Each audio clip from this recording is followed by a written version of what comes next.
Now later this year, Asia is going to get its own singing competition based on the legendary Eurovision Song Contest. It's renowned for producing the best and also the bizarre, and has a following all around the world. This year's finals taking place in Portugal on Saturday night, but there is a country in the region that's been taking part for the past few years.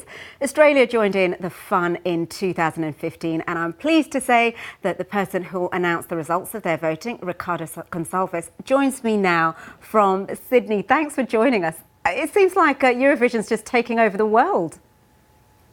Absolutely, and Australia is genuinely Eurovision mad. The host broadcaster SBS has been broadcasting the competition for more than 30 years here in Australia, and originally it was to make a connection with all the migrants that came to Australia from all over the world, especially Europe. Australia is a very multicultural country, but over the past few years it's gained in popularity, and all of Australia is behind the competition, not just the colour and the glamour, but also the music. So that's where the connection comes from. And because the Eurovision Song Contest is all about music, diversity and inclusion, what better way to include not just Europe but the rest of the world by having Australia take part as well. And what's the Australian entry like?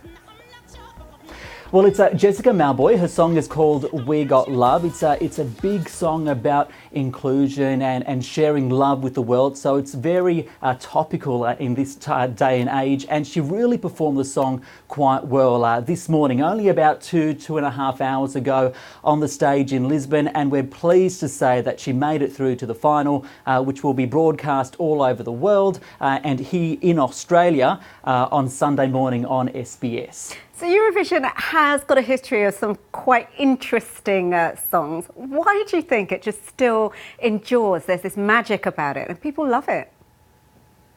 Yeah, it comes back down to that diversity and inclusion a theme, I think. I mean, there's all this colour, all this spectacle, but also you have some great music behind it. Some artists are remembered forever. And back to that Australian connection too, just because we've been in the competition for the past 3 years officially, we've actually had artists involved over the past decades. Olivia Newton-John was a competitor representing the UK in 1974. We also had an artist called Gina G, who performed for the UK in the mid-90s, and an ex-talent show winner from Australia, Anja Nissen, performed for Denmark just a few years ago.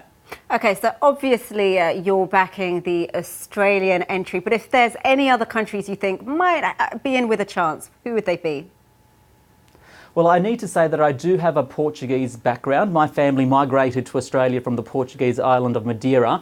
I'm not saying that the Portuguese contender should win, because as the Australian Eurovision spokesperson, I think it would be unfair to influence the Australian vote in any way, shape or form. All I'll say is I wish Jessica Mauboy all the very best.